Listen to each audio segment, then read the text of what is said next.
예. 요한복음 2장 13절부터 보겠습니다.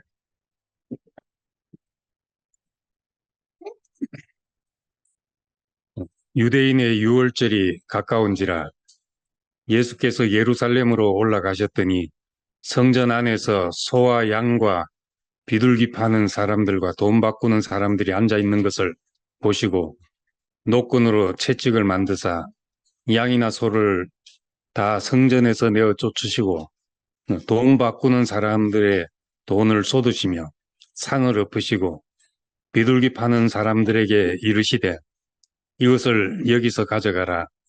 내 아버지의 집으로 장사하는 집을 만들지 말라 하시니 제자들이 성경 말씀에 주의 전을 사모하는 열심히 나를 삼키리라 한 것을 기억하더라. 이에 유대인들이 대답하여 예수께 말하기를 네가 이런 일을 행하니 무슨 표적을 우리에게 보이겠느냐. 예수께서 대답하여 이르시되 너희가 이 성전을 헐라 내가 사흘 동안에 일으키리라. 유대인들이 이르되 이 성전은 46년 동안에 지었거늘 네가 3일 동안에 일으키겠느냐 하더라. 그러나 예수는 성전된 자기 육체를 가리켜 말씀하신 것이라. 죽은 자 가운데서 살아나신 후에야 제자들이 이 말씀하신 것을 기억하고 성경과 예수께서 하신 말씀을 믿었더라. 아멘.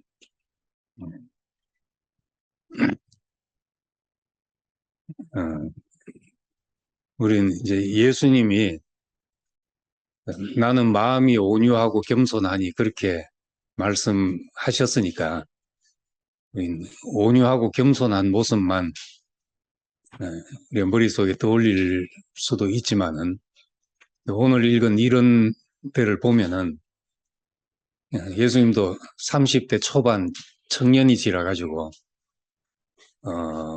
불의한 것을 보고 못 참고 이제 그야말로 뚜껑이 열리시는 그런 장면도 이제 봅니다.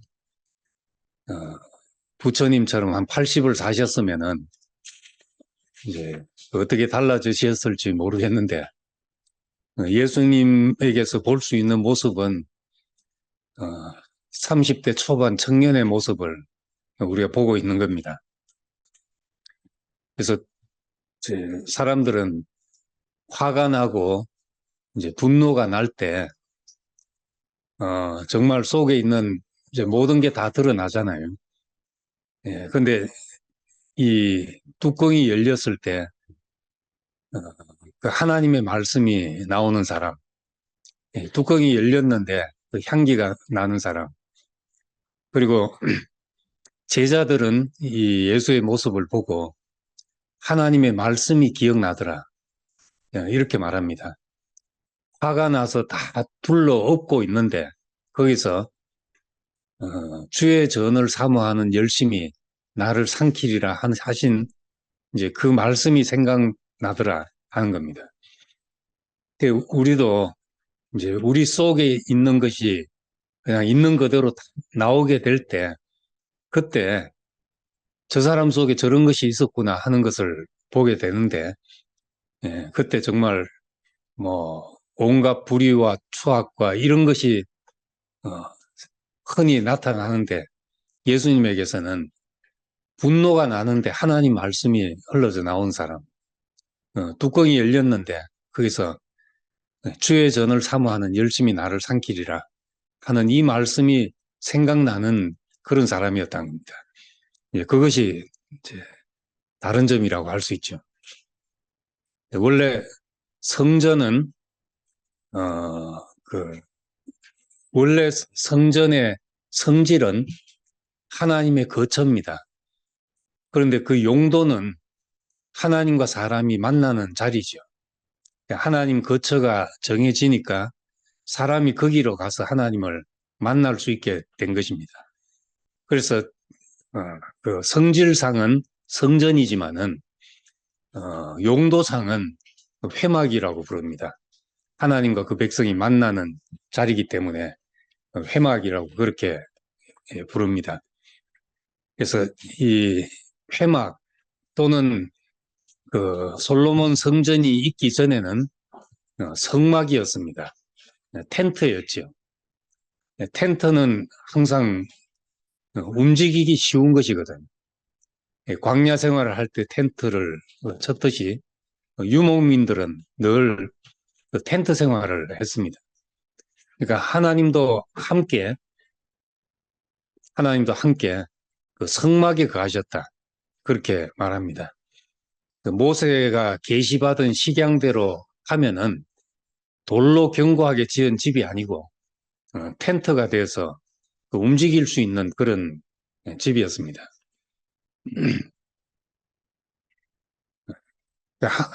그 안에 있는 이제 핵심적인 역할을 하는 법궤도 마찬가지죠.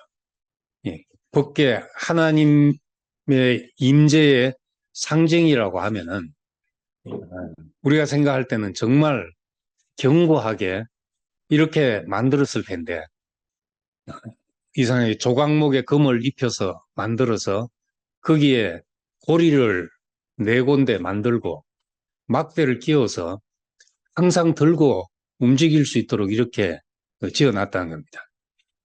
그러니까 하나님을 나타내는 그 임재의 성질이, 하나님의 성질이 성막, 텐트처럼 언제라도 이동할 수 있고 또 법궤처럼 제사장들이 서로 네 곳에서 잡고 움직일 수 있도록 이렇게 만들어 놓은 겁니다. 그러니까 하나님은 어떤 형상에 고정되지 않고 움직일 수 있는 분이다 하는 것이 성막의 가장 주된 계시입니다. 우리가 진리라는 것도 진리라는 어떤 고정된 것이 있는 걸로 생각을 하지만은 변하는 것의 한 단면입니다. 우리 사진을 찍으면 그것은 내 움직임의 0.001초에 해당되는 한 장면이잖아요. 그래서 요즘은 이제 어떤 앱 기능들이 좋아져서 동영상을 촬영하고 나면은 그걸 이제 사진으로 바꿔주는 기능이 있습니다. 저도 이제 이렇게 말씀한 것을 동영상으로 찍어 놓고 사진으로 바꾸면 한 160장 정도의 사진이 나옵니다. 그러면 이제 그 사진을 보면은 대부분 이상한 사진이에요. 0.1초에 입을 벌리고 있다든지 눈을 개슴츠레하게 감고 있다든지 별 희한한 장면이 다 잡힙니다. 그런 거 빼고 하면은 몇 장 안 남죠. 쓸만한 사진 몇 장 안 남는데 우리가 하나님을 인식한다는 것은 영원한 하나님의 경륜 안에 그 한 단면을 사진 한 장 찍어 놓은 것처럼 우리 인생 산 것, 50년, 60년, 70년 산 것에 0.1초의 한 장면이 사진이잖아요. 그와 마찬가지로 우리의 하나님의 인식은 사진 한 장에 불과하다는 겁니다. 날아가는 새를 아무리 잘 그려놔도 정말 유능한 화가가 아무리 잘 그려놔도 새는 이미 그 모양을 하고 있지 않다는 겁니다. 그 자리에 있지도 않고 그 모양을 하고 있지 않지요. 그 새 한 마리도 사람이 그렇게 이것이 새다 하고 그려놓기가 어렵습니다. 살아있는 것은. 살아계신 하나님을 우리가 형상으로 표현한다는 것은 사실상 불가능한 일임에도 불구하고 사람이 하나님의 형상이라는 것은 큰 은혜지요. 그래서 모세를 통해서 계시된 그 성막은 텐트였고 또 법궤는 들고 움직일 수 있도록 이렇게 만들어 놔 겁니다. 그래서 진리라는 것은 또 하나님이라는 그 존재도 우리 개인이 다 알았다 할 수가 없고 또 어떤 교파의 전유물이 될 수도 없습니다. 우리만 특별한 것을 알았다 이렇게 말할 수도 없지요. 내가 아는 그 한 퍼즐 조각을 전체 그림에 그냥 갖다 놓을 뿐인 겁니다. 하나님은 계시록의 표현대로 하자면 촛대가 옮겨지듯이 그렇게 늘 옮겨지는 것이고 일곱 촛대 사이를 거니는 분입니다. 인자는 일곱 촛대 사이를 거니는 분이죠.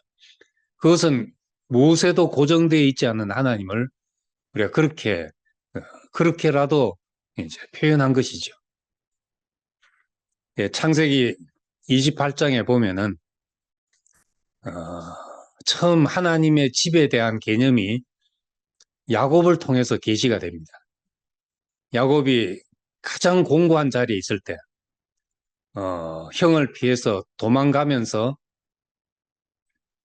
형을 피해서 도망가면서 어, 돌베개를 하고 잠을 자고 있을 때 어떤 이상이 그에게 보여서 하늘이 열리고 사다리가 내려와서 하늘과 땅이 맞닿아 있는 그 이상을 보게 됩니다. 그래서 그때 야곱은 하나님이 여기 계시구나. 가장 공고한 자리에서 만났던 그 하나님이 여기 계셨다 하고 이름을 베델이라고 붙이고 하나님께서 나를 내 이 가는 길에 동행하시어 나에게 먹을 것과 입을 것을 주시고 나를 이 땅으로 돌아오게 하신다면 당신이 내 하나님이 될 것이고 나는 당신에게 11조를 바칠 것이고 또 여기가 이제 당신의 집이 될 것입니다. 이 돌이 당신의 집이 될 것입니다. 네, 그렇게 말했습니다. 이 베델의 이상을 꿈을 꿨지만은 야곱은 그것이 뭔지를 몰랐죠. 그래서 야곱은 하나님의 집을 계시로 받았지만 일생 자기 집을 세우는 일을 위해서 노력했습니다. 20년 동안 바단 아람에서 외삼촌 밑에서 봉사하면서 그가 내뱉은 말이 나는 언제 내 집을 갖겠습니까? 이렇게 말했던 겁니다. 항상 내 사랑하는 아내, 내 사랑하는 아들 해서 내 집을 건축하는 꿈을 꿨죠. 하나님이 야곱을 불렀을 때는 하나님의 집을 지으려고 했는데 근데 다시 이제 딸 디나가 강간당하고 정말 공고한 자리에 이르렀을 때 그 직전에 야곱은 토담집을 지었다는 말이 나옵니다. 토담집을 지었다는 것은 이제 텐트 생활에서 이제는 내 집을 짓겠다. 내가 여기서 안정되게 살겠다 하는 꿈이었던 겁니다. 토담집을 짓고 나자 이제 딸 디나가 강간당한 사건을 당해서 더 이상 거기에 있을 수 없는 사람이 되었습니다. 그때 한 말이 베델로 올라가자. 내 공고했던 시절 하나님이 거기서 나를 만나줬던 그 자리를 기억하고 올라가게 됐던 겁니다. 근데 그 베델이 하나님의 집이 되었다기보다 결국 이 창세기 이야기는 야곱이 하나님의 집이 되어가는 과정을 이야기하고 있습니다. 하나님은 이 야곱이란 사람을 이제 당신의 집이 되게 하려고 그 과정을 이끌어 가셨던 겁니다. 근데 이제 이 베델의 꿈을 모세가 구체적으로 성막의 식양을 계시 가운데 이제 만들었던 겁니다. 이 출애굽기가 출애굽 역사지만 앞부분은 출애굽 역사지만 뒷부분은 성막을 만드는 이야기가 주된 내용입니다. 그럼 출애굽의 목적이 뭐냐? 출애굽의 목적이 성막을 건축하는 백성이 되게 하기 위해서 출애굽을 한 것입니다. 이 백성으로 하여금 하나님의 집을 짓게 하기 위해서 한 것이죠. 그런데 출애굽기 15장 17절에 보면은 출애굽기 15장은 모세가 홍해를 건넌 다음에 그때 이제 한 읊은 시입니다. 그래서 15장 17절에 주께서 백성을 인도하사 그들을 주의 기업의 산에 심으시리이다. 주의 이는 주의 처소를 삼으려고 예비하신 것입니다. 이것이 주의 손으로 세운 성소로소이다. 이렇게 말합니다. 이 말은 지금 성막이 있기 전의 이야기입니다. 성막이 있기 전에 이야기인데, 성막이 있기 전에 이스라엘 백성들을 출애굽시켜서 인도해내서 했던 그 고백이 이 백성을 인도하사 주의 기업의 산에 심으시고 당신의 처소를 삼으시려고 예비하셨는데 이것이 주의 손으로 세운 성소로였습니다. 이것이 뭡니까? 이스라엘 백성이었죠. 그러니까 하나님은 어떤 장소에 거하는 것이 아니라 하나님의 백성 속에 거한다는 것을 성막이 있기 전부터 그렇게 계시하셨던 겁니다.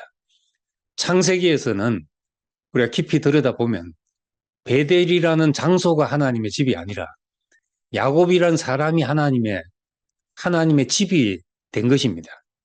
그리고 이 야곱을 통해서 12아들이 나오고 이제 이스라엘 민족이 되어가지고 출애굽을 했는데 모세의 고백을 통해서 이 사람들이 바로 주의 손으로 세운 성소입니다. 이렇게 말한 겁니다.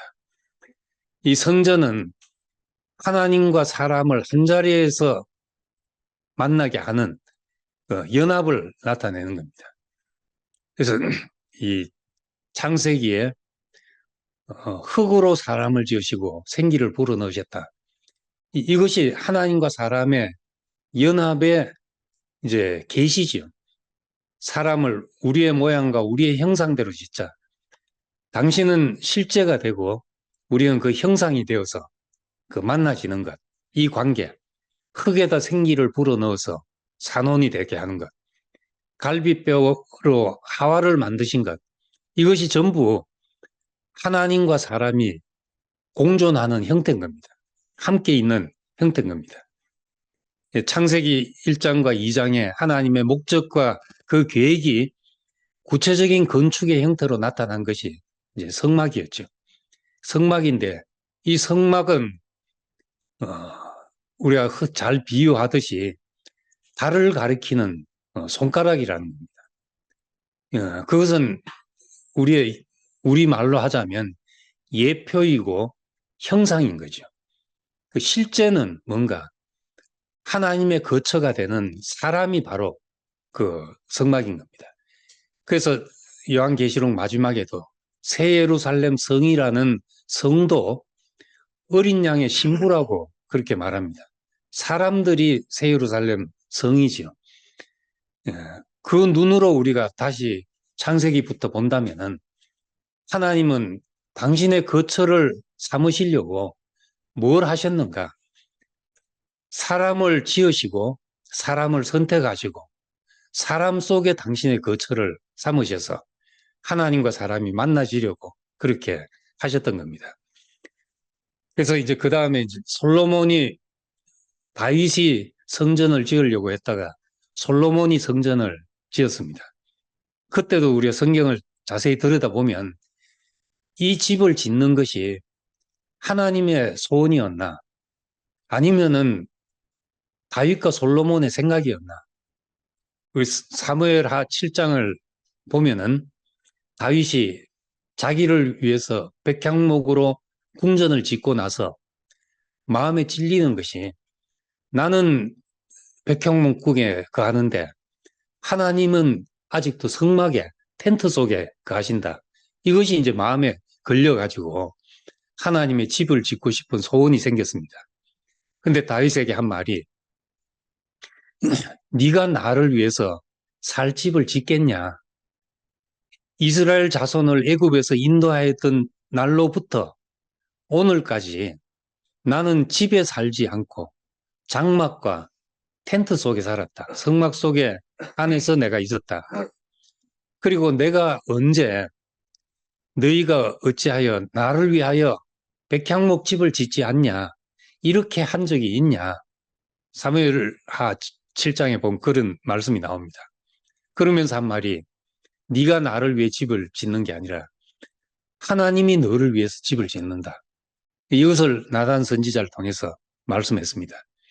하나님은 당신의 거처를 삼으시기 위해서 사람을 택하시고 사람을 위해서 집을 지어 주신 겁니다. 나라를 이루게 하신 것입니다. 이 말을 하고 다윗은 내가 할 일이 아니구나 하고 내려놓게 됐습니다. 근데 솔로몬이 이제 그 마음을 가지고 솔로몬이 전을 짓게 됐죠.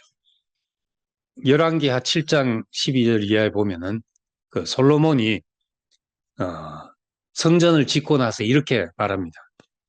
주께서 캄캄한 데 계시겠다고 말씀하셨으나 내가 참으로 주를 위해서 계실 성전을 건축하였습니다. 주님은 지성소 안에서 나는 캄캄한 데 있겠다고 했음에도 불구하고 내가 주님을 위해서 이렇게 성전을 건축했습니다. 이런 말했습니다. 그러면서 이제 27절에 하는 말씀이 솔로몬이 한 얘기가 하나님이 참으로 땅에 거하시겠습니까? 하늘의 하늘이라도 용납치 못하는데 하물며 내가 건축한 성전이오리까?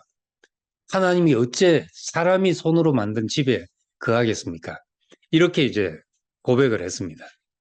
예, 그렇지만은 하나님이 긍휼히 여기서 여기서 우리가 하나님께 기도하면 하나님이 들어주시고 이방인이라도 여기서 기도하면 들어주십시오 하는 소원을 이야기를 했습니다. 근데 이 성전이 그 뒤로 이스라엘의 구심점이 되긴 했지만은 사실상 하나님은 한 번도 여기 거하셨다는 얘기가 없습니다. 그래서 이스라엘 사람들의 생각은 하나님이 성전에 거하신다는 생각을 했기 때문에 나중에 성전이 아수르의 손에 의해서 파괴되고 짓밟히고 바벨론에 의해서 다 약탈당하고 불타 없어지고 할 때 그때 이스라엘 백성은 멘붕이 온 거죠. 어떻게 하나님의 집이 불탈 수가 있냐. 또 하나님이 다윗에게 약속한 영원하리라고 한 약속이 어떻게 이렇게 망할 수가 있냐. 이스라엘 백성들은 충격을 받았던 겁니다. 그런데 사실은 이 성경을 자세히 독해만 우리가 잘 해봐도 성경 속에서 하나님이 한 번도 내 집을 지어라. 내가 거기에 거하겠다. 하신 적이 없다는 겁니다.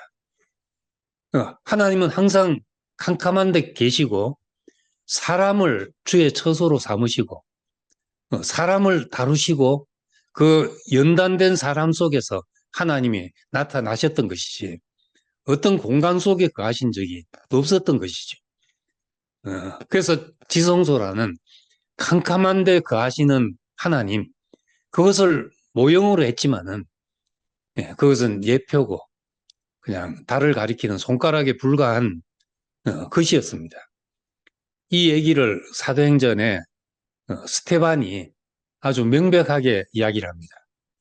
스테반이 아브라함부터 해서 하나님이 갈대우르에서 부른 아브라함, 이삭, 야곱, 구약을 유창하게 읊으면서 마지막에 다윗이 야곱이 꿈꿨고 다윗이 소원했고 솔로몬이 지은 성전을 건축했지만 지극히 높으신 이는 손으로 지은 것에 계시지 않는다. 너희가 나를 위하여 무슨 집을 짓겠냐? 나의 안식할 처소가 어디냐? 이렇게 하셨다는 겁니다. 하나님이 안식하셨다는 말은 창세기 2장 처음에 사람을 지으시고 이 모든 것을 지으시고 안식하셨다 했으니까 하나님의 안식할 처소는 사람이고 만물이지 어떤 공간과 어떤 장소가 아니었다는 겁니다. 이걸 이제 스테반이 말하니까 유대인들한테는 분노가 일어난 말이었죠. 자기들은 하나님이 여기 거하신다 생각하고 6월절마다 멀리서도 제사를 드리러 이렇게 오고 했는데 그걸 분노했던 겁니다. 스테반은 그걸 어떻게 알았느냐? 예수님의 말씀을 통해서 알게 됐던 거죠. 성전을 헐라 사흘 만에 일으키리라. 이 말씀은 하나님의 거처가 이 건물이 아니었구나 하는 것을 예수님이 말씀할 때 깨달았어야 됐던 거죠. 그런데 유대인들은 전혀 깨닫지 못한 겁니다. 성전을 헐라 사흘 만에 일으키리라 한 말씀을 제자들도 나중에 예수님께서 죽고 다시 난 다음에야 예수님의 육체를 가리켜 한 말이구나 이렇게 뒤로 알았다는 겁니다. 제자들도. 예, 우리가 정말 하나님의 거처가 어딘가? 하나님의 거처가 공간도 아니고, 어떤 장소도 아니고, 사람이란 걸 안다면은, 너희 몸이 하나님의 성전인 것을 알지 못하냐? 하는 말씀이, 예, 우리 일생, 유대인들이, 유대인들이 그토록 귀중하게 여겼던 그 성전이 바로 우리 자신이었구나 하는 것을 우리가 이제 깨닫게 되는 겁니다. 그때 내 인생이 얼마나 소중한가 하는 것을 이제 다시 발견하는 거죠. 예, 우리의 육체라는 것, 내가 나를 위해 살면 이건 늘 걸림돌입니다. 나는 왜 이런가? 이런 자기 한탄에 빠질 수 없는 거지. 늘 죄짓기 쉽고 타락하기 쉽고 변질되기 쉬운 이 존재가 이상하게도 하나님에게는 어떤 만물보다도 하나님의 살아계심을 표현하는 데는 이런 재료가 없다는 겁니다. 하나님의 자유하심을 표현하는데 이만한 재료가 없죠. 움직이는 하나님, 자유하신 하나님을 나타내는데 돌로 지은 성전으로는 그걸 나타낼 길이 없다는 겁니다. 예를 들어서 오늘 내가 저주하겠다고 맹세했을지라도 내일 그 사람이 회개하면은 내가 그 사람을 축복할 수밖에 없는 이런 마음을 돌로 어떻게 표현하겠냐 그죠. 아무리 화려하게 잘 지어도 표현될 수 없는데 이생이 사람의 마음, 나도 내 마음을 잘 모르겠고 오늘 이랬다가 내일 또 바뀌는 이 연약한 이 마음 속에 이 마음이 하나님의 살아계심을 표현하기 위해서 이렇게 지어놨다는 걸 생각하면 우린 그저 하나님 앞에 있는 것을 감사할 수밖에 없는 그런 존재인 겁니다. 이런 하나님을 위해서 인간은 최상의 재료로 지어진 것이죠. 다른 용도로 쓰려고 해보면은 뭐 결심한 게 우리가 3일을 가기가 쉽습니까? 뭐 올 초에 이랬다 하더라도 중간에 다 마음이 바뀔 수 있고 그래서 우리는 사람의 말을 뭐 누구도 믿을 수 없구나. 이게 사람의 경험을 통해서 가진 지혜죠. 사람 못 믿는다. 이 못 믿을 사람을 왜 지어놨는가? 그건 하나님의 자유하심을 나타내기 위해서 하나님의 살아계심과 그가 움직일 수 있도록 그의 마음이 움직일 수 있도록 그렇게 우리 자신을 지어놓은 겁니다. 그래서 우리는 고백하기를 이 보배를 질그릇에 가졌습니다. 나는 질그릇인데 보배를 가지기에 적당합니다. 우리가 생각할 때는 보배는 보배 그릇에 담아야 제격이라 생각하기 쉽잖아요. 그래서 뭐 잠언에 보면 뭐 은쟁반에 금사과다 이런 표현도 있고 그런 말들은 그 정말 제격인 것이지요. 정말 값진 것을 아무렇게나 포장하지 않잖아요. 포장지도 좋아야 된다 생각하는데 하나님은 이상하게 우리의 생각과 달리 그 보배를 질그릇에 담아 놓으셔가지고 능력의 힘이 큰 것이 그릇에 있지 않다. 우리에게 있지 않다는 것을 알게 하려고 그랬다 하는 겁니다. 그래서 인간은 참 이 역설적인 존재입니다. 하나님의 영광을 나타내기 위해서 지었다. 그래서 사실은 우리가 영화로워져야지 하나님도 영화로워지는 그런 존재로 지어놨습니다. 그런데도 불구하고 우리의 재료는 질그릇인 거죠. 생로병사의 길을 가는 그 육체를 가진 연약한 인간이란 겁니다. 그래서 사람이라는 존재, 젊었을 때 다르고 또 한참 때 다르고 늙어서 또 다르고 우린 다 그렇게 변할 수밖에 없는데 왜 이렇게 해놨습니까?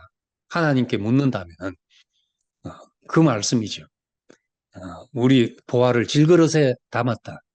이는 능력의 힘이 큰 것이 하나님에게 있고 우리에게 있지 않음을 알게 하려 함이라. 그래서 우리는 일생 우리에게 무엇이 담겼다 하더라도 자고할 수 없는 존재로 참으로 이 만물 가운데 하나님의 표현이 되는 하나님의 살아계심을 표현할 수 있는 특별한 존재지만은 그렇지만은 결코 자고할 수 없이 어, 주님만 나타내는 그런 존재로 지어놓은 겁니다. 계시록에 나오는 난 광명한 새벽별이다 하는 말씀도 마찬가지죠. 새벽별이 밤이 깊을수록 더 빛나잖아요. 새벽이란 것은 뭐 동틀 때 이렇게 헌할 때라는 표현보다도 밤이 가장 깊은 그 상태를 말합니다. 밤이 깊기 때문에 별이 빛나고 야곱이 가장 공부했을 때 찾았던 것이 하나님의 집에 대한 베델에 대한 계시였죠.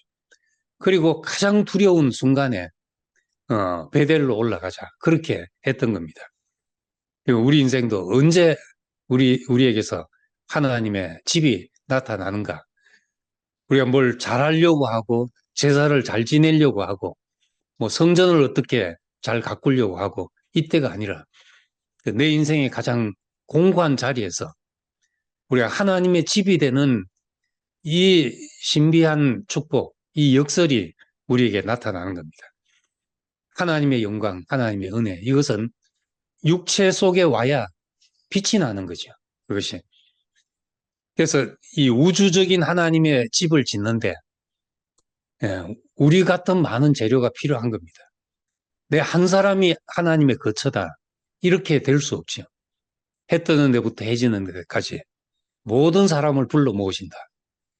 하나님의 집이 되는 데는 모든 사람이 필요하다는 겁니다. 그래서 이 하나님의 집이라는 계시 안에 올 때 우리가 내 인생에 필요 없는 것이 없구나. 또 우리 가운데 필요하지 않은 사람이 없구나. 우리가 그렇게 알게 되죠.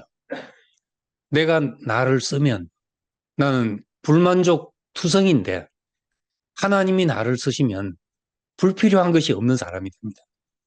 우린 이것은 나의 부끄러움이고 이것은 나의 실수고 이건 내가 잘못한 거고 이렇게 다 버리고 싶고 지우고 싶고 과거를 돌아보면은 뭐 간직하고 싶은 것보다 버리고 싶은 것이 아마 우리 보통 사람들 더 많지요. 그때 안 그랬으면 이런 일들이.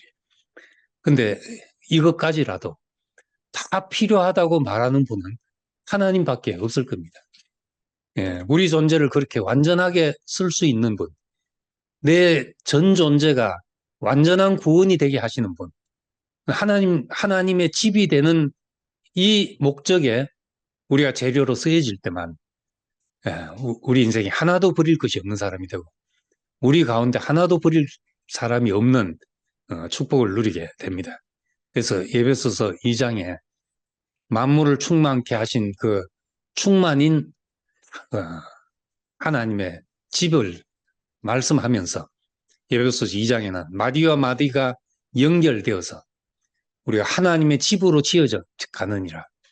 이건 한 개인을 두고 한 말이 아니라 우리가 단체적으로 우리가 하나님의 집으로 지어져 간다는 걸 이야기하고 있습니다. 예수님이 성전을 둘러 엎은 것은 뭐 성전을 깨끗하게 하기 위해서 한 것이냐? 그게 아니라 예수님은 이 성전의 깊은 의미를 아신 거지. 성전을 헐라 사흘 만에 일으키리라 한 것은 그 헤롯이 지은 성전을 잘 보존하자 이런 의미가 아니었던 겁니다. 이걸 헐어야 된다. 사흘 만에 일으키는 다시 하나님이 사람 속에 거하시는 사람 성전을 보게 하기 위해서 이런 일을 보여주셨다는 걸 생각할 때 우리를 지금 얼마나 완전한 자리로 이끌고 있는지. 그래서 어떤 공간을 우린 처음부터 그런 생각을 가지지 않았지만은 이제 교회를 지어놓고 성전이라 하고 구약에 솔로몬이 성전 짓는 그 스토리를 갖다 붙이고 하나님의 전을 하나님께 바칩니다 하면서 하는데 성전이 아니죠. 그거는 우리가 모이는 장소지. 하나님의 거처는 그 장소가 아니라 거기 모인 사람들이 하나님의 거처가 되는 것이니까. 우리 이런 이제 참 성전의 의미 안으로 예수께서 우리를 부르시기 위해서 둘러 엎으시고 이것을 헐어라 그렇게 이야기하신 것입니다. 그래서 우리 앞에 참 성전이 되셨고 또 우리를 다 그 성전으로 불러 모아서 함께 하나님의 집으로 건축되게 하신 것입니다. 마치라고 노래. 예. 그럼 마치겠습니다. 기도하겠습니다. 예. 은혜로우신 아버지 하나님, 우리의 구약의 그 어두운 시절, 달빛과 별빛에 의해서 우리가 길을 가던 그 시절, 그 예표와 같았던 그 성전이 있었지만은 우리가 그 참된 의미는 하나님과 사람이 어떻게 만나지는가를 나타낸 것을 깨닫게 됩니다. 예수 그리스도로 말미암아 이제 하나님이 처음부터 소원하셨고 바랐던 사람이 당신의 거처가 되는 이 길로 우리를 인도하신 것을 감사드립니다. 예수 안에서 우리가 마디와 마디가 연결이 돼서 함께 하나님의 집으로 지어져서 당신의 몸이 되게 하시고 당신의 우주적인 거처가 되게 하셔서 하나님이 어떤 분인가 하는 것을 우리를 통해서 나타내게 되기를 원합니다. 우리로 하여금 참 성전이 되게 하신 것을 감사드립니다. 예수님 이름으로 기도드립니다. 아멘.